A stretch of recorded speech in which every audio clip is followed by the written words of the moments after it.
জয়পুরহাটের আক্কেলপুর উপজেলার খয়েরকুড়ি মন্দির। অন্ধকার ঘেরা রাত, পাশে প্রতিমা আর তার নিরাপত্তায় লাঠি হাতে দাঁড়িয়েছেন একজন জনপ্রতিনিধি।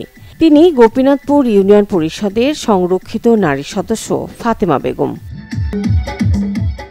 আনসার ভিডিপির অন্যান্য সদস্যদের সঙ্গে কাঁধে কাঁধ মিলিয়ে রাতভর প্রতিমা পাহারা দিচ্ছেন তিনি। একজন জনপ্রতিনিধি হয়ে প্রতিমা পাহারায় নামা ফাতেমা বেগমকে দেখে কৌতূহলী হয়ে উঠেছেন এলাকাবাসী। তিনি একজন মহিলা মেম্বার, তারপরেও এগুলো কাজে তিনি যুক্ত আছেন, এটা দেখে আমাদের খুব ভালো লাগতেছে।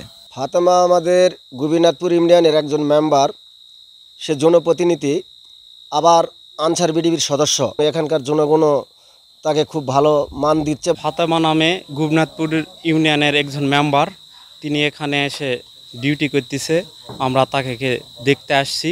আমি দুর্গাপূজায়